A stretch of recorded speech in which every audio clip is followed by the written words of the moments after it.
ನಮಸ್ಕಾರ. ಬಸವ ಟಿವಿಯ ವೀಕ್ಷಕರಿಗೆ ಇಂದಿನ ಆರೋಗ್ಯ ಮತ್ತು ಆಧ್ಯಾತ್ಮ ಕಾರ್ಯಕ್ರಮಕ್ಕೆ ಸ್ವಾಗತ.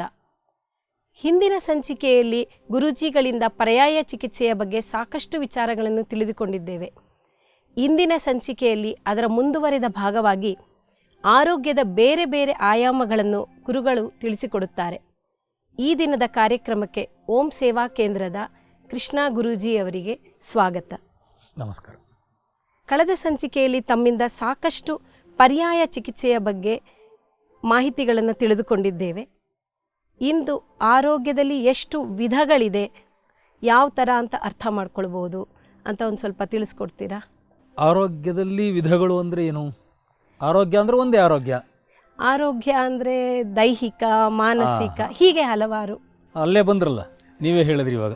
ದೈಹಿಕ, ಮಾನಸಿಕ ಅಂದರೆ ದೈಹಿಕ ಆರೋಗ್ಯನೇ ಬೇರೆ, ಮಾನಸಿಕ ಆರೋಗ್ಯನೇ ಬೇರೆ. ಹೌದಾ? ಹೌದು. ಅವೆರಡರಲ್ಲಿ ಯಾವುದಕ್ಕೆ ನಾವು ಹೆಚ್ಚಿನ ಪ್ರಾಮುಖ್ಯತೆ ಕೊಡ್ತೀವಿ? ದೈಹಿಕಕ್ಕೆ ಕೊಡ್ತೀವಿ. ಸಂತೋಷ. ಏನಕ್ಕೆ ಅಂದರೆ ಪ್ರತಿಯೊಬ್ಬ ಮನುಷ್ಯನೂ ತನ್ನ ದೇಹವನ್ನು ಪ್ರೀತಿಸುವಷ್ಟು ಹೆಚ್ಚು ಇನ್ಯಾವುದನ್ನು ಪ್ರೀತಿಸಲ್ಲ ಅಲ್ವಾ? ಹೌದು. ನಾವು ಎಷ್ಟೇ ಚೆನ್ನಾಗಿ ಅಲಂಕಾರ ಮಾಡಿಕೊಂಡು ನೀವು ಇವತ್ತು ಬಂದಿದ್ರೂ ಕೊನೇ ಸರಿ ಕನ್ನಡಿ ಮುಂದೆ ನಿಂತ್ಕೊಂಡು ಒಂದು ಸರಿ ಹಿಂಗೆ ಅಂದ್ಕೊಂಡು ಬರ್ತೀರ. ಅಂದರೆ ನಮ್ಮ ದೇಹವನ್ನು ನಾವು ಸಾಕಷ್ಟು ಇಷ್ಟಪಡ್ತೇವೆ, ಅದು ದೈಹಿಕ ಆರೋಗ್ಯ. ಆಯಿತು, ಇವಾಗ ನಿಮ್ಮ ಹತ್ರನೇ ಹೇಳಿಸ್ತೀನಿ. ಮುಂದಿನ ಒಂದು ಭಾಗವನ್ನು ನೀವು ಹೇಳಿದ್ರಿ ಮಾನಸಿಕ ಆರೋಗ್ಯ ಅಂತ. ಅದು ಮುಖ್ಯನಾ? ಹೌದು, ಮನಸ್ಸು ತುಂಬ ಮುಖ್ಯ ಆಗತ್ತೆ. ಓಕೆ. ಸೊ ಮನಸ್ಸಿನ ಆರೋಗ್ಯದ ಬಗ್ಗೆನೂ ನಾವು ಕಾಳಜಿ ವಹಿಸಬೇಕಾಗತ್ತೆ ಅಲ್ವಾ ಗುರುಜಿ ಅವರೇ? ಖಂಡಿತ ಖಂಡಿತ. ಈಗ ಅಲ್ಲಿ ಬರತಕ್ಕಂಥದ್ದು ದೇಹ ಮನಸ್ಸನ್ನು ನಿಯಂತ್ರಣ ಮಾಡ್ತಾ ಇದೆಯಾ, ಮನಸ್ಸು ದೇಹವನ್ನು ನಿಯಂತ್ರಣ ಮಾಡ್ತಾ ಇದೆಯಾ, ಯಾವುದರ ಆರೋಗ್ಯ ಒಂದಕ್ಕೊಂದು ಹೇಗೆ ಹೊಂದಾಣಿಕೆ ಆಗಬೇಕು ಅನ್ನೋದ್ರ ಬಗ್ಗೆ ನಾವು ನಂತರ ನೋಡೋಣ, ಮಾತಾಡ್ತೀನಿ. ಮಾನಸಿಕ ಆರೋಗ್ಯ, ದೇಹ ಮನಸ್ಸು ಎರಡು ಆಯ್ತಲ್ಲ, ಇನ್ನೇನು ಬೇಕು? ಈ ದೇಹ ಮನಸ್ಸು ಎರಡೂ ಎಲ್ಲಿದೆ? ಮನೆಯಲ್ಲಿದೆ. ಮನೆಯಲ್ಲಿದೆ. ಮನೆ ಅಂತಂದರೆ ಒಂದು ಸಣ್ಣ ಸಂಸಾರ, ಹೌದು, ಕುಟುಂಬ. ಹೌದು. ಅದರ ಆರೋಗ್ಯ ಚೆನ್ನಾಗಿರ್ಬೇಕಲ್ವ? ಹೌದು. ಸೊ ಅದನ್ನು ಒಂದು ವಿಭಾಗ ಮಾಡ್ಕೊಳ್ಳೋಣ. ಸಾಂಸಾರಿಕ ಆರೋಗ್ಯ ಅಂತ ಮಾಡ್ಬೋದಾ? ಮಾಡಬಹುದು. ಸೊ ದೈಹಿಕ ಆರೋಗ್ಯ ಆಯಿತು, ಮಾನಸಿಕ ಆರೋಗ್ಯ ಆಯಿತು, ಸಾಂಸಾರಿಕ ಆರೋಗ್ಯ ಆಯಿತು. ಸಾಕಾ? ಸಂಸಾರದಲ್ಲಿ ಏನು ಬೇಕು ನಿಮಗೆ? ನೆಮ್ಮದಿ ಬೇಕು, ಸುಖ ಬೇಕು. ನೆಮ್ಮದಿ ಸುಖ ಎರಡು ಸ್ವಲ್ಪ ಬೇರೆ ಬೇರೆ ವಿಚಾರಗಳು. ಸುಖ ಬೇಕು ಅಂದರೆ ಏನು ಥರ ಸುಖ ಬೇಕು? ಏನಿದ್ರೆ ಸುಖವಾಗಿರ್ತೀರಾ? ಎಲ್ಲ ಅವಶ್ಯಕತೆಗಳು ಇರಬೇಕಾಗತ್ತೆ. ಓಕೆ. ಅವಶ್ಯಕತೆಗಳು ಅಂದರೆ ಮನೆ, ಓಡಾಡಕ್ಕೆ ವಾಹನಗಳು, ಹಾಗೆ ಪ್ರತಿಯೊಂದು ವಸ್ತು ದಿನನಿತ್ಯ ಏನೇನು ಬೇಕು, ಅಥವಾ ಅದ್ರ ಬಿಟ್ಟು ಅದರಿಂದ ಆಚೆನೂ ಕೆಲವು ವಿಚಾರಗಳು, ಕೆಲವು ವಿಷಯಗಳು ಬೇಕಾಗತ್ತೆ. ಅದಕ್ಕೆಲ್ಲ ಏನು ಬೇಕು? ಹಣ ಬೇಕು. ಹಣ ಬೇಕು. ನೇರವಾದ ವಿಚಾರಕ್ಕೆ ಬಂದ್ರಿ. ಸೊ ಹಣ ಬೇಕು. ಹಣವನ್ನು ನಾವು ಯಾರಿಗೆ ಬೇಕು, ಎಷ್ಟು ಬೇಕು, ಯಾಕೆ ಬೇಕು, ಇಷ್ಟೊಂದು ವಿಚಾರಗಳು ಇದೆ ಅದರಲ್ಲಿ. ಅದನ್ನು ಒಂದು ವಿಭಾಗ ಮಾಡ್ಕೊಳ್ಳೋಣ. ಆರ್ಥಿಕ ಆರೋಗ್ಯ ಅಂತ ಮಾಡ್ಕೋಬೋದಾ? ದೈಹಿಕ ಆರೋಗ್ಯ, ಮಾನಸಿಕ ಆರೋಗ್ಯ, ಸಾಂಸಾರಿಕ ಆರೋಗ್ಯ, ಆರ್ಥಿಕ ಆರೋಗ್ಯ, ಇದಿಷ್ಟನ್ನು ನಿರ್ವಹಣೆ ಮಾಡಿಕೊಂಡು ಸಮಾಜದಲ್ಲಿ ನಾವು ಇರಬೇಕು ಅಂದರೆ ಸಾಮಾಜಿಕ ಆರೋಗ್ಯವೂ ಸಹ ಅತ್ಯಂತ ಪ್ರಮುಖವಾಗಿ ಬೇಕು. ಹೌದಾ? ಹೌದು. ಈ ಥರ ಚಿಕ್ಕ ಚಿಕ್ಕ ವಿಭಾಗಗಳನ್ನು ನಾವು ಹಲವಾರು ರೀತಿಯಲ್ಲಿ ಮಾಡ್ಕೊಂಡು ನೋಡ್ಬೋದು. ಈಗ ಮುಖ್ಯವಾಗಿ 5 ಭಾಗಗಳನ್ನು ನಾವು ಮಾಡ್ಕೊಂಡಿದ್ದೇವೆ. ಈಗ ಅದರ ಬಗ್ಗೆ ನಾವು ಒಂದೊಂದನ್ನೇ ನಾವು ನೋಡ್ತಾ ಹೋದರೆ ಸ್ವಲ್ಪ ಸರಳವಾಗಿ ಅರ್ಥವಾಗುತ್ತೆ ಅಂತ ಅನ್ಸುತ್ತೆ ಅಲ್ವಾ? ಹೌದು. ಯಾವುದನ್ನು ತಗೊಳ್ಳೋಣ? ಮೊದಲನೇದು ಮುಖ್ಯವಾಗಿ ದೈಹಿಕ ಆರೋಗ್ಯ. ದೈಹಿಕ ಆರೋಗ್ಯ. ದೈಹಿಕ ಆರೋಗ್ಯ ಅಂದರೆ ನಮ್ಮ ದೇಹ. ಹೌದು. ದೇಹ ಆರೋಗ್ಯವಾಗಿರ್ತಕ್ಕಂಥದ್ದು ಪ್ರಮುಖ. ದೇಹ ಆರೋಗ್ಯವಾಗಿರಬೇಕಾದ್ರೆ ನಾವು ಏನು ಮಾಡಬೇಕು? ಊಟ ಮಾಡಬೇಕು. ಊಟ ಮಾಡಬೇಕು. ಫಸ್ಟು ಬಂದ ತಕ್ಷಣ ಅದು ಬರ್ತಕ್ಕಂಥದ್ದೇ ಇಂಟೇಕ್ ಅಲ್ವಾ? ಊಟ ಮಾಡ್ತೀವಿ, ತಿಂಡಿ ತಿಂತೀವಿ, ಪಾನೀಯಗಳನ್ನು ಕುಡಿತೀವಿ, ಕಾಫಿ, ಟೀ, ಬೇಕಾಗಿರೋದು ಬೇಡದೇ ಇರೋದು ಎಲ್ಲದನ್ನು ತಗೊಳ್ತಾ ಇರ್ತೀವಿ. ಅದಕ್ಕಿಂತ ಮುಖ್ಯವಾಗಿ ಮುಂಚೆ ದೇಹವನ್ನು ನಾವು ಒಂದು ಹದ್ದುಬಸ್ತಲ್ಲಿಡಬೇಕು. ಅಂದರೆ ದೇಹ ಬೆಳಗ್ಗೆ ಎದ್ದಾಗಿನಿಂದ ರಾತ್ರಿ ಮಲಗುವ ತನಕ ಚಟುವಟಿಕೆಯಿಂದ ಕೂಡಿರಬೇಕು. ಆ ಚಟುವಟಿಕೆಯಿಂದ ಕೂಡಿರೋದಕ್ಕೆ ಯೋಗ ಮಾಡ್ತೀವಿ, ಪ್ರಾಣಾಯಾಮ ಮಾಡ್ತೀವಿ, ಧ್ಯಾನಗಳನ್ನು ಮಾಡ್ತೀವಿ, ಜಿಮ್ಗೆ ಹೋಗ್ತೀವಿ, ಜಾಗಿಂಗ್ ಮಾಡ್ತೀವಿ, ವಾಕಿಂಗ್ ಮಾಡ್ತೀವಿ, ವ್ಯಾಯಾಮ ಶಾಲೆಗೆ ಹೋಗ್ತೀವಿ, ಏನೆಲ್ಲ ಕಸರತ್ತುಗಳನ್ನು ಮಾಡ್ತೀವಿ. ತುಂಬ ಜನ ಮಾಡೋದನ್ನು ಮಾಧ್ಯಮಗಳ ಮೂಲಕ ನೋಡಿ ಸಂತೋಷ ಪಡ್ತಾರೆ. ನಮ್ಮ ಹತ್ರ ಕಾಲಾವಕಾಶಗಳಿಲ್ಲ, ಮಾಡೋಕ್ಕಾಸೆ, ಅಥವಾ ಹಿಂದೆ ಯಾವಾಗಲೂ ತುಂಬ ನಾನು ಮಾಡ್ತಾ ಇದ್ದೆ, ಹಿಂದೆ ಮಾಡ್ತಾ ಇದ್ರಿ, ಬಟ್ ಜೀವನ ಇವತ್ತು ಮಾಡ್ತಾ ಇದ್ದೀರ ತಾನೆ. ಜೀವನಕ್ಕೆ ಬೇಕಾಗುವಂಥ ಬೇರೆ ಎಲ್ಲ ವಿಚಾರಗಳನ್ನು ಅಳವಡಿಸ್ಕೊಂಡಿದ್ದೀರಲ್ಲ. ಚಟುವಟಿಕೆಯನ್ನು ಮಾಡಿ. ದೇಹ ಯಾವಾಗಲೂ ಚಟುವಟಿಕೆಯಿಂದ ಕೂಡಿರಬೇಕು. ಆಲಸ್ಯ ಆಗ್ತಾ ಬಂದರೆ ಆಲಸ್ಯವೇ ಅನಾರೋಗ್ಯ. ಚಟುವಟಿಕೆಯಿಂದ ಕೂಡಿರೋದಕ್ಕೆ ಇಷ್ಟೆಲ್ಲ ಏನಾದರೂ ಒಂದನ್ನು ನೀವು ಇಟ್ಕೋಬೇಕು. ನಿಮ್ಮದು ಶಿಫ್ಟ್ ಇರ್ಬೋದು, ಕೂತ್ಕೊಂಡು ಕೆಲಸ ಮಾಡ್ತಕ್ಕಂಥದ್ದು ಇರ್ಬೋದು, ಓಡಾಡ್ಕೊಂಡು ಮಾಡ್ಕೊತಿರೋದು, ಮಾರ್ಕೆಟಿಂಗ್ ಇರ್ಬೋದು, ಇನ್ಯಾವುದೇ ರೀತಿ ಇರ್ಬೋದು. ಒಬ್ಬೊಬ್ಬರ ಜೀವನ ಶೈಲಿ ಒಂದೊಂದು ರೀತಿ ಇರುತ್ತೆ. ನಾನು ಅದರ ಬಗ್ಗೆ ಹೇಳ್ತಾ ಇಲ್ಲ. ಆದರೂ ನಿಮ್ಮ ಜೀವನದ ದಿನಚರಿಯಲ್ಲಿ ದೇಹವನ್ನು ಚಟುವಟಿಕೆಯಾಗಿಟ್ಟುಕೊಳ್ಳೋದಕ್ಕೆ ಏನಾದರೂ ಒಂದನ್ನು ನೀವು ಅಳವಡಿಸ್ಕೊಳ್ಳೇಬೇಕು. ಆದರೆ ಕೆಲವು ಸಲ ಸಮಯಾವಕಾಶ ಇರೋದಿಲ್ಲ ಗುರುಜಿ. ಸಮಯಾವಕಾಶ ನಮಗೆ ಸಿನಿಮಾದಲ್ಲಿ ಕ್ಯೂ ನಿಂತ್ಕೊಳ್ಳೋದಕ್ಕಿರುತ್ತೆ, ಟಿ ವಿ ನೋಡೋದಕ್ಕಿರುತ್ತೆ, ಹೋಟೆಲ್ನಲ್ಲಿ ಎಷ್ಟೊತ್ತು ಬೇಕಾದರೂ ಕಾದುಬಿಟ್ಟು ನಿಮಗೆ ಬೇಕಾಗಿರೋದನ್ನು ತಿನ್ನೋದಕ್ಕಿರುತ್ತೆ, ವಾಟ್ಸಪ್ ನೋಡೋಕ್ಕಿರುತ್ತೆ, ಫೇಸ್ಬುಕ್ ನೋಡೋಕ್ಕಿರುತ್ತೆ. ಆದರೆ ದೇಹವನ್ನು ಆರೋಗ್ಯವಾಗಿ ಇಟ್ಕೊಳ್ಬೇಕು, ಅದಕ್ಕೆ ಏನಾದರೂ ಒಂದು ಚಟುವಟಿಕೆ ಮಾಡಬೇಕು ಅಂದರೆ ಕಾಲಾವಕಾಶ ಇರಲ್ಲ ಅಂದರೆ ಅದು ನಂಬಿಕೆಯಿಂದ ದೂರ. ಯಾವುದಾದ್ರೂ ಒಂದನ್ನು ನೀವು ಕಟ್ ಮಾಡಿ. ಮೊಬೈಲ್ ನೋಡೋದು ಕಟ್ ಮಾಡಿಬಿಡಿ, ಒಂದು ವಾರಕ್ಕಾಗುವಷ್ಟು ಕಸರತ್ತು ದಿನ ಮಾಡ್ಬೋದು. ಹಾಗೆ ದೇಹವನ್ನು ನೀವು ಮಾಡಬೇಕು. ದೈಹಿಕವಾಗಿ ಆರೋಗ್ಯವಾಗಿರಬೇಕಂದ್ರೆ ಮಾಡಬೇಕು. ಅದು ಹೇಗೆ ಮಾಡ್ತೀರಾ ಅನ್ನೋದು ನಿಮ್ಮ ವ್ಯಾಪ್ತಿಗೆ ಬಿಟ್ಟಂಥ ವಿಚಾರ. ಇದು ಒಂದು ಭಾಗ, ದೈಹಿಕ ಆರೋಗ್ಯದಲ್ಲಿ ಒಂದು ಭಾಗ. ಅದರಲ್ಲೇ ಎರಡನೇದು, ನೀವು ಆವಾಗಲೇ ಹೇಳಿದಾಗೆ ಊಟ ಮಾಡಬೇಕು. ಆಹಾರ ಅತ್ಯಂತ ಮುಖ್ಯ. ಈಗಿನ ಕಾಲದಲ್ಲಂತೂ ಬಾಯಿಯ ಚಪಲ ಎಷ್ಟು ಜಾಸ್ತಿ ಆಗಿದೆ ಅಂದರೆ, ಎಲ್ಲ ಕೂತ್ಕಡಲೆ ಮೊಬೈಲ್ನಲ್ಲೇ ನೀವು ಏನು ಬೇಕಾದರೂ ಜಂಕ್ ಫುಡ್ಡನ್ನು ಆರ್ಡ್ರ್ ಮಾಡಿ ಮನೆ ಬಾಗಿಲಿಗೆ ತರಿಸ್ಕೊಂಡು ತಿಂತಕ್ಕಂಥದ್ದು. ತಿನ್ನೋದು ಅಂದರೆ ಒಂದು ಗುಂಪು ತಿನ್ನೋದಕ್ಕೆ ಹಾಹಾಕಾರ ಪಡ್ತಾ ಇದೆ, ಆಹಾರದ ಸಮಸ್ಯೆ ಎದುರಿಸ್ತಾ ಹಾಹಾಕಾರ ಪಡ್ತಾ ಇದೆ ಒಂದು ತುತ್ತು ಅನ್ನಕ್ಕೆ. ಇನ್ನೊಂದು ಕಡೆ ಗುಂಪು ಆಹಾರವನ್ನು ಪೋಲ್ ಮಾಡ್ತಾ ಇದೆ, ಇಷ್ಟು ಮಾತ್ರ ತಿಂದು ಇಷ್ಟನ್ನು ಆಚೆಗೆ ಹಾಕುವಂಥ ಕೆಲಸಗಳು ನಡೀತಾ ಇದೆ. ಈ ಎರಡರ ಮಧ್ಯ ಒಂದು ಸೇತುವೆಯಾಗಿ ಕೆಲವು ಸಂಘ ಸಂಸ್ಥೆಗಳು ಕೆಲಸ ಮಾಡ್ತಾ ಇದೆ. ಎಲ್ಲಿ ಅವಶ್ಯಕತೆ ಇದೆ ಅಲ್ಲಿಗೆ ಎಷ್ಟೊಂದು ಬಾರಿ ಅದು ತಲುಪ್ತಾ ಇಲ್ಲ. ಜೊತೆಗೆ ದೈಹಿಕ ಆರೋಗ್ಯಕ್ಕೆ ಸಂಬಂಧಪಟ್ಟಾಗ ಮಾತಾಡ್ತಾ ಇದ್ದೇವೆ. ನಮ್ಮ ದೇಹಕ್ಕೇ ಎಷ್ಟು ಆಹಾರ ಬೇಕು, ಎಷ್ಟು ತಿನ್ನಬೇಕು, ಯಾವಾಗ ತಿನ್ನಬೇಕು, ಯಾಕೆ ತಿನ್ನಬೇಕು ಅನ್ನೋದ್ರ ಬಗ್ಗೆ ಆಲೋಚನೆ ಮಾಡಲ್ಲ. ತಿನ್ನಬೇಕು, ಎಷ್ಟು ಸರಿ ತಿನ್ನಬೇಕು.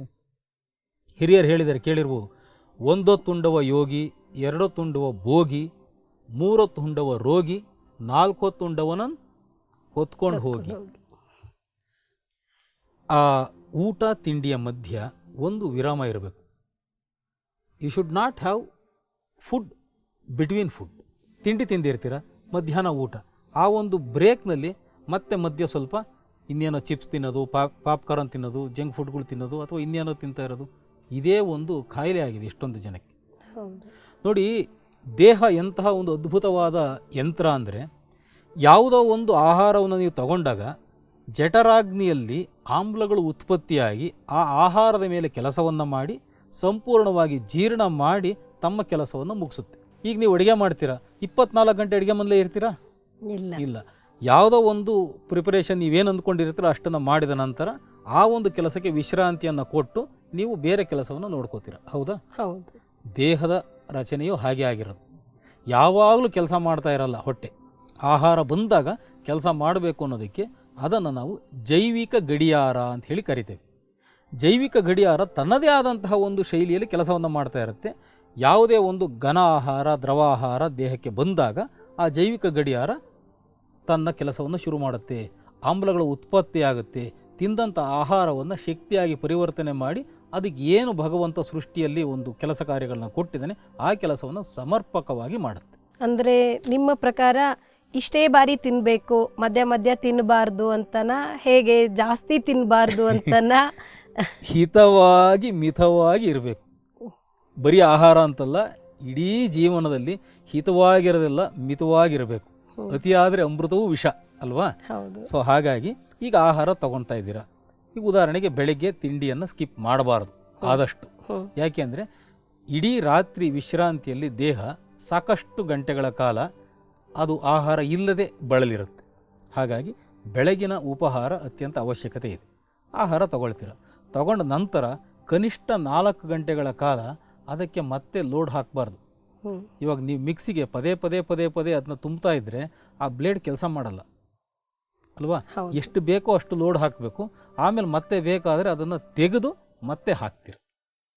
ಹಾಗೆ ಹೊಟ್ಟೆಗೆ ಹಾಕಿರ್ತೀರ, ಅದು ಜಠರಾಗ್ನಿ ಕೆಲಸ ಮಾಡುತ್ತೆ, ಆಮ್ಲಗಳು ಉತ್ಪತ್ತಿ ಆಗುತ್ತೆ, ಅದರ ಕೆಲಸವನ್ನು ಭಗವಂತ ಕೊಟ್ಟಿರೋ ರೀತಿಯಲ್ಲಿ ಮಾಡುತ್ತೆ. ಮಾಡಿದ ಮೇಲೆ ಅದನ್ನೆಲ್ಲ ಬೇರೆ ಬೇರೆ ವಿಭಾಗಗಳಿಗೆ ಕಳಿಸಿ ತಾನು ಸ್ವಲ್ಪ ಹೊತ್ತು ವಿಶ್ರಾಂತಿ ತಗೊಂಡು ಎಲ್ಲ ಮಾಡೋ ಹೊತ್ತಿಗೆ ಒಂದು 3-4 ಗಂಟೆಗಳ ಕಾಲ ಆಗುತ್ತೆ. ಅದಾದ ಮೇಲೆ ಮತ್ತೊಮ್ಮೆ ನೀವು ಆಹಾರವನ್ನು ಸೇವನೆ ಮಾಡಿದ್ರೆ ಅದು ಮತ್ತೆ ಪುನಃ ಕೆಲಸ ಮಾಡೋಕ್ಕೆ ಶುರು ಮಾಡುತ್ತೆ.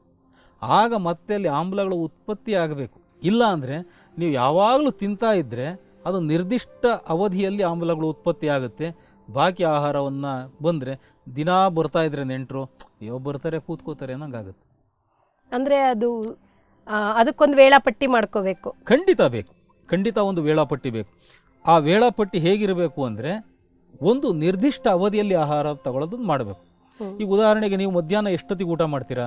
1 ಗಂಟೆ, ಒಂದೊಂದ್ಸಲ 2, 3 ಹೀಗೆ ಸಮಯಾವಕಾಶ ಇಲ್ಲ ಅಂದಾಗ ಒಂದೊಂದ್ಸಲ 3 ಗಂಟೆಗಳ ಕಾಲ ಕೂತ್ಕೊಂಡು ಊಟ ಮಾಡ್ತೀರಾ? ಅಲ್ಲ 1 ಗಂಟೆಗೆ ಒಂದೊಂದು ದಿನ 2 ಆಗ್ಬೋದು, ಒಂದೊಂದು ದಿನ 3 ಆಗ್ಬೋದು, ಕೆಲವು ಸಲ ಆಗಲ್ಲ. ಕೆಲಸ ಕಾರ್ಯಗಳಿಗೆ ಅನುಗುಣವಾಗಿ ನಾವು ಆಹಾರವನ್ನು ನಾವು ತಗೊಳ್ಳೋದನ್ನು ಅಭ್ಯಾಸ ಮಾಡಿಕೊಂಡಿದ್ದೇವೆ. ಹೌದು. ಇದು ಪಟ್ಟಣದ ಪ್ರದೇಶದಲ್ಲಿ ಬಹುತೇಕ ಜನರಿಗೆ ಕಾಡ್ತಾ ಇರತಕ್ಕಂಥ ಸಮಸ್ಯೆಯೂ ಹೌದು. ಅಂದರೆ ನಿರ್ದಿಷ್ಟ ಕಾಲದಲ್ಲಿ ಆಹಾರವನ್ನು ತಗೊಳ್ಳೋ ಅಭ್ಯಾಸವನ್ನು ಮಾಡಬೇಕು. ಒಂದು 15 ನಿಮಿಷದಿಂದ 30 ನಿಮಿಷಗಳ ವ್ಯತ್ಯಾಸಗಳಾದರೆ ಪರವಾಗಿಲ್ಲ. ಅದನ್ನು ಹೊರತುಪಡಿಸಿ ಆದರೆ ಜೈವಿಕ ಗಡಿಯಾರದಲ್ಲಿ ಆಮ್ಲಗಳ ಉತ್ಪತ್ತಿ ತಾನಾಗೇ ಆಗ್ತಾ ಇರುತ್ತೆ. ಈಗ ನೀವು ಹೇಳಿದಾಗೆ 1 ಗಂಟೆಗೆ ನೀವು ಆಹಾರವನ್ನು ತಗೊಳ್ಳೋದು ಅಭ್ಯಾಸ ಮಾಡಿದ್ರೆ 1 ಗಂಟೆಗೆ ಅದು ಆಮ್ಲವನ್ನು ಉತ್ಪತ್ತಿ ಮಾಡಿಬಿಡುತ್ತೆ. ಆ ಒಂದು ಸಂದರ್ಭದಲ್ಲಿ ನಿಮ್ಮ ಹೊಟ್ಟೆಯಲ್ಲಿ ಆಹಾರ ಇಲ್ಲ ಅಂದರೆ ಜೀವಕೋಶಗಳನ್ನೇ ತಿಂದುಬಿಡುತ್ತೆ ಆಮ್ಲಗಳು. 1-2 ಕೋಟ್ಯಾಂತರ ಸಂಖ್ಯೆಯ ಜೀವಕೋಶಗಳು ನಾಶವಾಗುತ್ತೆ ಆ ಆಮ್ಲದಿಂದ.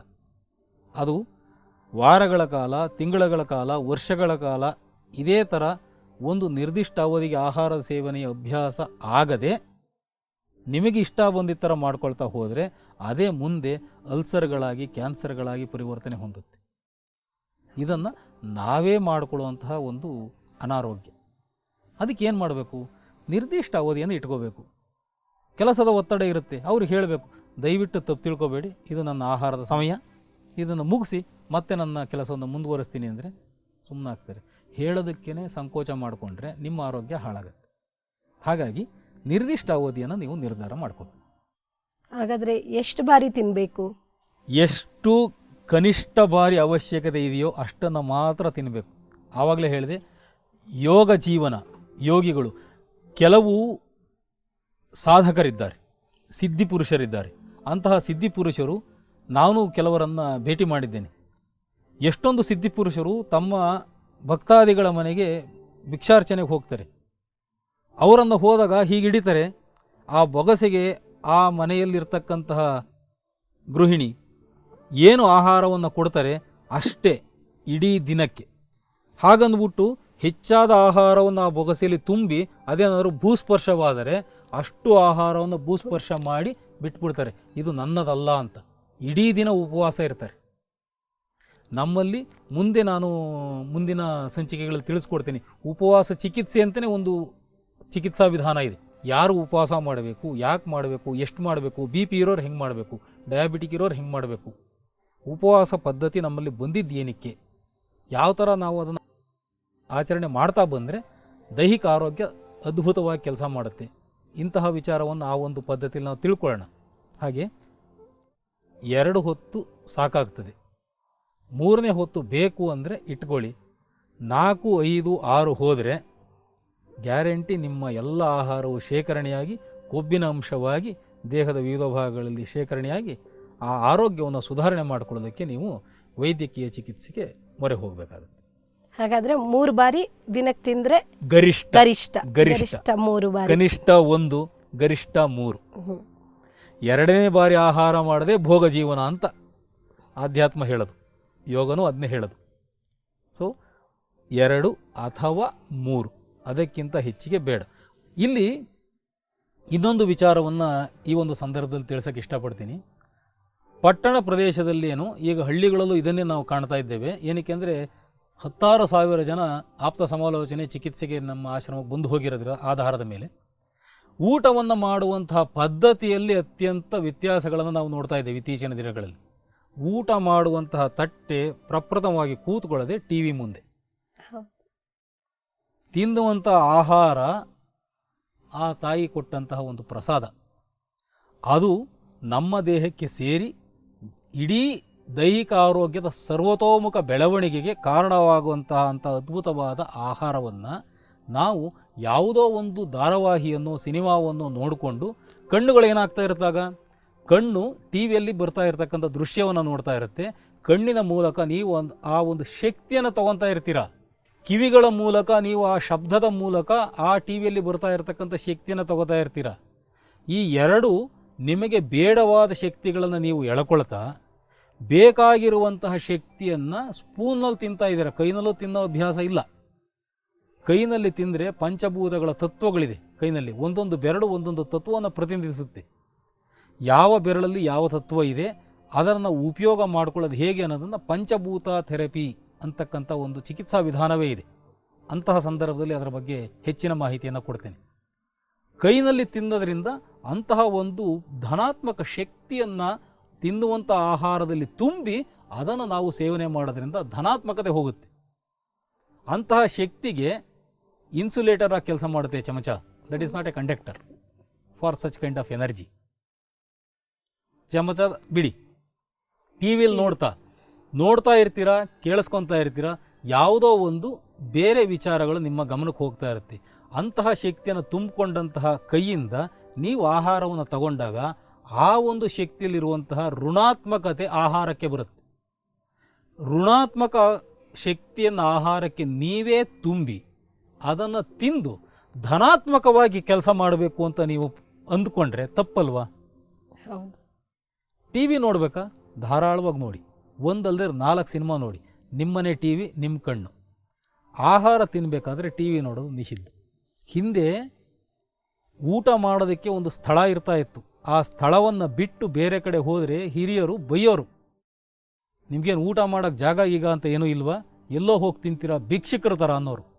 ಅಂದರೆ ಅದಕ್ಕೆ ತನ್ನದೇ ಆದಂಥ ಒಂದು ಪದ್ಧತಿ ಇದೆ. ಆ ಪದ್ಧತಿಯನ್ನು ಇಟ್ಕೊಂಡು ಮಾಡಬೇಕು. ಎಲ್ಲಿ ಮಾಡಬೇಕು? ನೆಲದ ಮೇಲೆ ಸುಖಾಸನದಲ್ಲಿ ಕೂತ್ಕೊಂಡು ಊಟವನ್ನು ಮಾಡಬೇಕು. ನೋಡಿ, ಸುಖಾಸನದಲ್ಲಿ ಕೂತಾಗ ಏನಾಗುತ್ತೆ, ನಿಮ್ಮ ಮುಂದೆ ತಟ್ಟೆ ಇರುತ್ತೆ, ಎಷ್ಟು ಬೇಕೋ ಅಷ್ಟು ಆಹಾರವನ್ನು ಬಡಿಸ್ಕೊಂಡು ತಿನ್ನಬೇಕು. ಬಡಿಸಿಕೊಂಡು ತಿನ್ನಬೇಕು. ನೀವೇ ಎಡಗೈನಲ್ಲಿ ಎಷ್ಟು ಬೇಕೋ ಅಷ್ಟು ಸುರ್ಕೊಂಡು ಅದನ್ನೇ ಇನ್ನೊಬ್ರಿಗೂ ಹಾಕಿ ಎಲ್ಲ ಎಂಜಲು ಮಾಡಿಕೊಂಡು ಮಾಡ್ತಕ್ಕಂಥದ್ದಲ್ಲ. ಅದಕ್ಕೆ ತನ್ನದೇ ಆದಂಥ ಒಂದು ಗೌರವ, ಭಕ್ತಿ, ಭಾವನೆಗಳಿಗೆ ಸಂಬಂಧಪಟ್ಟ ವಿಚಾರ. ಆಹಾರವನ್ನು ತಗೊಳ್ತಾ ನಮಸ್ಕಾರ ಮಾಡಿಕೊಂಡು, ಇಂತಹ ಒಂದು ಆಹಾರಕ್ಕಾಗಿ ಆಹಾಕಾರ ಇದೆ ದೇಶದಲ್ಲಿ. ನಮ್ಮ ಯಾವುದೋ ಒಂದು ಪುಣ್ಯ, ಹಿರಿಯರ ಆಶೀರ್ವಾದ, ಇಷ್ಟಾದರೂ ಆಹಾರ ನಮಗೆ ಸಿಗ್ತಾ ಇದೆ ಅನ್ನುವಂತಹ ಒಂದು ಮನಸ್ಥಿತಿಯಲ್ಲಿ ಆಹಾರಕ್ಕೆ ಒಂದು ನಮಸ್ಕಾರಗಳನ್ನು ಸಲ್ಲಿಸಿ ಆಮೇಲೆ ನೀವು ಆಹಾರವನ್ನು ಸೇವನೆ ಮಾಡಬೇಕು. ಸೇವನೆ ಮಾಡ್ತಾ ಏನಾಗ್ತಾ ಇದೆ, ಬಗ್ಗೊಂಡು ತಿನ್ನಿ ಅಂತಾರೆ ದೊಡ್ಡವರು. ಯಾಕೆ? ನೆಟ್ಟು ಹಿಂಗೆ ಕೂತ್ಕೊಂಡು ತಿಂದರೆ ಮೈ ಮೇಲೆಲ್ಲ ಬೀಳುತ್ತೆ ಅಂತ. ಅಷ್ಟೇ, ಅತ್ಯಂತ ಸರಳವಾದ ವಿಚಾರ. ಬಗ್ಗೊಂಡು ತಿನ್ನೋದ್ರಿಂದ ಅನುಕೂಲ ಏನು? ಬಗ್ತೀರಾ, ಆಹಾರ ಸೇವನೆ ಮಾಡ್ತೀರಾ, ಹೇಳ್ತೀರಾ. ಪ್ರತಿ ಸರಿ ನಿಮ್ಮ ಹೊಟ್ಟೆ ಫೋಲ್ಡ್ ಆಗ್ತಾ ಇರುತ್ತೆ. ಪ್ರತಿ ಸರಿ ಫೋಲ್ಡ್ ಆಗ್ತಾ ಇಲ್ಲೊಂದು ಆ್ಯಸಿಡ್ ಪ್ರೊಡಕ್ಷನ್ನಿಗೆ ನೀವು ಅನುಕೂಲ ಮಾಡಿಕೊಡ್ತಾ ಇದ್ದೀರಾ. ಜಠರಾಗ್ನಿ ಉತ್ಪಾದನೆ ಆಗಿ ಆಮ್ಲಗಳ ಕೆಲಸ ಕಾರ್ಯಗಳು ಸುಗಮವಾಗಿ ಆಗೋದಕ್ಕೆ ನೀವು ದೇಹವನ್ನು ಅಣಿಗೊಳಿಸ್ತಾ ಇದ್ದೀರಾ. 50% ಆದ ನಂತರ ಅದು ತನ್ನದೇ ಆದಂತಹ ರೀತಿಯಲ್ಲಿ ಒಂದು ನಿಮಗೆ ಸೂಚನೆಯನ್ನು ಕೊಡುತ್ತೆ, ಸಾಕು ಅಂತ. ಸುಮ್ಮನಾಗಬೇಕು. ಆಹಾರ ಸೇವನೆಯ 20 ನಿಮಿಷಗಳ ನಂತರ ಸಾಕಷ್ಟು ಪ್ರಮಾಣದಲ್ಲಿ ನೀರನ್ನು ಕುಡಿಬೇಕು. ಊಟ ಮಾಡಿದ ತಕ್ಷಣ, ತಿಂಡಿ ತಿಂದ ತಕ್ಷಣ ನೀರು ಕುಡಿಯೋದು ಒಳ್ಳೆಯ ಪದ್ಧತಿ ಅಲ್ಲ. ಯಾಕೆ? ಏನಕ್ಕಿರಬಹುದು? ನಿಮ್ಮ ಪ್ರಕಾರ ಊಟ ಆದ ತಕ್ಷಣ ನೀರು ಕುಡಿಬಾರ್ದು, ಏನಕ್ಕೆ ಅಂತ? ಜೀರ್ಣಶಕ್ತಿಗೆ ತೊಂದರೆ ಮಾಡುತ್ತೆ ಅಂತನ. ನೋಡಿ, ನೀರು ದ್ರವ, ಹೌದು. ತಿನ್ನುವಂಥ ಆಹಾರ ಘನ. ಘನವಾಗಿರ್ತಕ್ಕಂಥ ಆಹಾರ ಹೋಗಿ ಹೊಟ್ಟೆಯಲ್ಲಿ ಸೆಟ್ಲಾದಾಗ ನೀವು ದ್ರವವಾಗಿರ್ತಕ್ಕಂಥ ನೀರನ್ನು ಕುಡಿದ್ರೆ ದ್ರವ ಘನಾಹಾರವನ್ನು ಹಿಂದಿಟ್ಟು ಮುಂದೆ ಹೋಗುತ್ತಾ? ಹೌದು. ಉತ್ಪತ್ತಿ ಆಗಿರ್ತಕ್ಕಂಥ ಆಮ್ಲಗಳು ಯಾವುದಾದ್ರೂ ಒಂದು ಕೆಲಸವನ್ನು ಮಾಡಬೇಕು. ನೀರಿನ ಮೇಲೆ ಆ ಆಮ್ಲಗಳ ಪ್ರಯೋಗ ಜಾಸ್ತಿ ಆಗುತ್ತೆ. ಘನ ಆಹಾರದ ಮೇಲೆ ಕಡಿಮೆ ಆಗುತ್ತೆ. ನೀರಿನ ಮೇಲೆ ಅದರ ಕೆಲಸ ಆದ ತಕ್ಷಣ ಅದನ್ನು ಮೂತ್ರಕೋಶಕ್ಕೆ ಕಳಿಸಿ ಮಲಮೂತ್ರ ವಿಸರ್ಜನೆಗೆ ಅನುವು ಮಾಡುತ್ತೆ. ಘನ ಆಹಾರ ಆಮ್ಲಗಳ ಕೊರತೆಯಿಂದ ಹಾಗೆ ಉಳ್ಕೊಳ್ಳುತ್ತೆ. ಹಾಗಾಗಿ ಒಂದು 20 ನಿಮಿಷಗಳ ವಿರಾಮವನ್ನು ಕೊಟ್ಟು ಆಮೇಲೆ ನೀವು ನೀರನ್ನು ಕುಡಿದ್ರೆ ಆಗ ಆಹಾರದ ಮೇಲೆ ಆಮ್ಲಗಳ ಪರಿಣಾಮ ಜಾಸ್ತಿ ಆಗೋದ್ರಿಂದ ಸಂಪೂರ್ಣ ಆಹಾರ ನಿಮಗೆ ದಕ್ಕತ್ತೆ, ಜೀರ್ಣವಾಗುತ್ತೆ ಅಂತಕ್ಕಂಥದ್ದು ಉದ್ದೇಶ. ಇಲ್ಲಿ ಕುಳಿತುಕೊಂಡು ತಿಂತಾ ಇದ್ದೀರಾ, ಇವಾಗ ಇಷ್ಟ ಆಗುತ್ತೆ, 50ರಷ್ಟು ಆಹಾರವನ್ನು ಸೇವನೆ ಮಾಡಿದ ನಂತರ ಸಾಕು ಅನಿಸುತ್ತೆ, ಸುಮ್ಮನಾಗಬೇಕು. ಎಷ್ಟು ಬೇಕೋ ಅಷ್ಟು ಹಾಕಿಸ್ಕೋಬೇಕು, ಚೆಲ್ಲಬಾರ್ದು. ಅದಾದ ನಂತರ 20 ನಿಮಿಷಗಳ ಬಿಟ್ಟು 25% ಭಾಗ ನೀರನ್ನು ಕುಡಿಬೇಕು.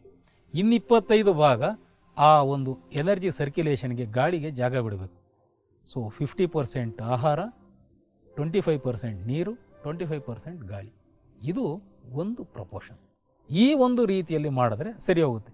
ಡೈನಿಂಗ್ ಟೇಬಲಲ್ಲಿ ಕೂತ್ಕೊಂಡು ಊಟ ಮಾಡಿದ್ರೆ ಟೇಬಲ್ ಇಷ್ಟು ಲೆವೆಲಿಗೆ ಇರುತ್ತೆ, ನೀವು ಬಗ್ಗದೇ ಇಲ್ಲ. 75% 80% ತಿಂತಾನೆ ಇರ್ತೀರ. ಸೆಲ್ಫ್ ಸರ್ವೀಸ್ಗಳಲ್ಲಿ ಟೇಬಲ್ ಇಲ್ಲಿಗಿರುತ್ತೆ, ಕುತ್ತಿಗೆ ಬಗ್ಗೋದು ಕಷ್ಟ, ಎಷ್ಟು ತಿಂದ್ರೂ ಗೊತ್ತಾಗಲ್ಲ, ತೇಗ್ ಬರೋ ತನಕ ತಿಂತಾನೆ ಇರ್ತೀರ. ನೀರಿಗೆ ಜಾಗ ಎಲ್ಲಿದೆ, ಗಾಳಿ ಜಾಗ ಎಲ್ಲಿದೆ, ಹೆಂಗೆ ಅರಗತ್ತೆ ಅಲ್ವಾ? ಇಷ್ಟೆಲ್ಲ ವಿಚಾರಗಳು ಆಹಾರ ಸೇವನೆಯಲ್ಲಿ ಇದೆ. ಇಂತಹ ಒಂದು ಅದ್ಭುತವಾದ ವಿಜ್ಞಾನವನ್ನು ಪುಸ್ತಕ ನೋಡಿಕೊಂಡು, ಇದ್ಯಾವುದೋ ಪುಸ್ತಕ ಓದ್ತಾ, ಪೇಪರ್ ಓದ್ತಾ ಊಟ ತಿಂಡಿ ಮಾಡೋದು, ಟಿ ವಿಗಳನ್ನು ನೋಡ್ತಾ ಮಾಡೋದು ಇಲ್ಲ. ಎಷ್ಟೊಂದು ಜನ ಹೇಳ್ತಾರೆ, ನಾವು ಒಳ್ಳೊಳ್ಳೆ ಕಾಮಿಡಿ ಸೀನ್ಗಳನ್ನು ನೋಡಿಕೊಂಡು ಊಟ ಮಾಡ್ತೇವೆ. ತಮಾಷೆ ವಸ್ತು ಅಲ್ಲ ಆಹಾರ. ಅಥವಾ ನೀವು ಯಾವುದೋ ಒಂದು ಕ್ರೈಮ್ ಸ್ಟೋರಿ ನೋಡಿಕೊಂಡು ತಿಂತಾ ಇರ್ತೀರ. ಅಲ್ಲಿ ಯಾವ ಧನಾತ್ಮಕ ಶಕ್ತಿ ಇದೆ? ಬೇಡದೇ ಇರತಕ್ಕಂಥ ಋಣಾತ್ಮಕ ಶಕ್ತಿಯನ್ನು ಆಹಾರದಲ್ಲಿ ತುಂಬಿ ಅದನ್ನು ನಾವು ತಗೊಂಡು ಧನಾತ್ಮಕತೆಯನ್ನು ಆಸೆ ಪಡೋದು ತುಂಬ ತಪ್ಪು. ಅದಕ್ಕೆ ತನ್ನದೇ ಆದಂಥ ಗೌರವ ಇದೆ. ಅದನ್ನು ಕೊಟ್ಟಾಗ ಮಾತ್ರ ಆಹಾರ ನಿಮಗೆ ದಕ್ಕುತ್ತೆ ವಿನಃ ಅದರಲ್ಲಿ ತಮಾಷೆ ಖಂಡಿತ ಬೇಡ. ಹಾಗಾಗಿ ಊಟದಲ್ಲಿ ಶಿಸ್ತು ಬಹಳ ಮುಖ್ಯ ಅಂತ ಖಂಡಿತ ಹೌದು, ಖಂಡಿತ ಹೌದು. ಏನಕ್ಕೆಂದರೆ ಆಹಾರ ನಿಮ್ಮ ಜೀವನದ ಒಂದು ಅವಿಭಾಜ್ಯವಾಗಿರ್ತಕ್ಕಂಥ ಒಂದು ವಿಚಾರ. ಪ್ರತಿನಿತ್ಯ ಜೀವನವನ್ನು ನಡೆಸಬೇಕಾದ್ರೆ ನಿಮಗೆ ಬೇಕಾಗಿರ್ತಕ್ಕಂಥ ಒಂದು ಸರಕು. ಅದು ತಮಾಷೆ ವಸ್ತು ಅಲ್ಲ. ಅದಕ್ಕೆ ನೀವು ಗೌರವ ಕೊಡದಲೆ ಅದರಿಂದ ನೀವು ಹೇಗೆ ಉತ್ತಮ ಆರೋಗ್ಯನ ನಿರೀಕ್ಷಣೆ ಮಾಡ್ತೀರಾ? ತಪ್ಪಲ್ವಾ?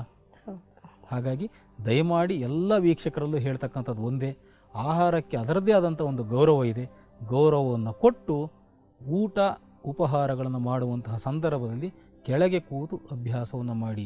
ಎಷ್ಟೋ ಜನ ಬರ್ತಾರೆ, 20-25 ವರ್ಷ ಆಗಿರುತ್ತೆ, ಮಂಡಿ ಹಿಡಿಯತ್ತೆ, ಕೂರಕ್ಕಾಗಲ್ಲ, ಆಪ್ರೇಷನ್ ಮಾಡಿಸ್ಕೋಬೇಕು ಅಂತ ಹೇಳಿದರೆ. ಯಾಕೆ ಅಂದರೆ ಕೂತು ಅಭ್ಯಾಸನೇ ಇಲ್ಲ. ನಿಮ್ಮ ಮನೆಯಲ್ಲಿ ಅತ್ಯಂತ ಐಷಾರಾಮಿ ಸೋಫಾಗಳನ್ನು, ಡೈನಿಂಗ್ ಟೇಬಲನ್ನು ಇಟ್ಕೊಳ್ಳಿ, ತೊಂದರೆ ಇಲ್ಲ. ಆದರೆ ಅದನ್ನು ಯಾರಾದರೂ ಬಂಧು ಮಿತ್ರರು ಬಂದಾಗ ಬಳಸುವುದಕ್ಕೆ ಸೀಮಿತವಾಗಿರಲಿ. ಪೇಪರ್ ಓದಬೇಕಾ, ನೆಲದ ಮೇಲೆ ಕೂತ್ಕೊಂಡು ಆರಾಮಾಗಿ ಓದಿ. ಊಟ ಮಾಡಬೇಕಾ, ಎಲ್ಲರ ಜೊತೆ ಕೂತ್ಕೊಂಡು ಮಾಡಿ. ಮನೆಯಲ್ಲಿ ಗೃಹಿಣಿ ಯಾರು ತಾಯಿ ಇರಿದ್ರು ಅವರು ಬಡಿಸ್ತಾ ಇದ್ರು, ಸಂತೋಷವಾಗಿ ಮಾತಾಡಿಕೊಂಡು ತಿಂತಾ ಇದ್ವಿ. ಆ ಥರ ನಾವು ಬರೀ ಮಾಧ್ಯಮಗಳಲ್ಲಿ, ಟಿ ವಿಗಳಲ್ಲಿ, ಸಿನಿಮಾಗಳಲ್ಲಿ ನೋಡುವಂಥ ಪರಿಸ್ಥಿತಿ ಬಂದಿದೆ. ಒಂದು ಕುಟುಂಬದಲ್ಲಿರ್ತಕ್ಕಂಥ 4-6 ಸದಸ್ಯರು ಒಟ್ಟಿಗೆ ಕೂತ್ಕೊಂಡು ಊಟ ಮಾಡುವಂತಹ ಸಂದರ್ಭಗಳೇ ವಿರಳವಾಗಿದೆ. ಆಗ ಹೇಗೆ ನೀವು ಆರೋಗ್ಯವನ್ನು ಎಕ್ಸ್ಪೆಕ್ಟ್ ಮಾಡ್ತೀರಾ? ಇದು ದೈಹಿಕ ಆರೋಗ್ಯಕ್ಕೆ ಸಂಬಂಧಪಟ್ಟಂಥ ಒಂದು ಸಣ್ಣ ಸಂಕ್ಷಿಪ್ತ ವಿಚಾರ. ಇಲ್ಲಿವರೆಗೂ ದೈಹಿಕ ಆರೋಗ್ಯದ ಬಗ್ಗೆ ಸಾಕಷ್ಟು ವಿಚಾರಗಳನ್ನ ಇಲ್ಲಿವರೆಗೂ ಬಂದು ತಿಳಿಸ್ಕೊಟ್ಟ ಗುರೂಜಿಯವರಿಗೆ ವಂದನೆಗಳು. ನಮಸ್ಕಾರ. ಇಲ್ಲಿಯವರೆಗೂ ಆರೋಗ್ಯ ಮತ್ತು ಆಧ್ಯಾತ್ಮ ಕಾರ್ಯಕ್ರಮ ವೀಕ್ಷಿಸಿದ ಬಸವ ಟಿವಿಯ ಸಮಸ್ತರಿಗೂ ವಂದನೆಗಳು. ಮುಂದಿನ ಸಂಚಿಕೆಯಲ್ಲಿ ಇನ್ನಷ್ಟು ವಿಚಾರಗಳನ್ನ ಗುರೂಜಿಯವರಿಂದ ತಿಳಿದುಕೊಳ್ಳಕ್ಕೆ ಪ್ರಯತ್ನ ಮಾಡೋಣ. ನಮಸ್ಕಾರ. ಶರಣು ಶರಣಾರ್ಥಿ.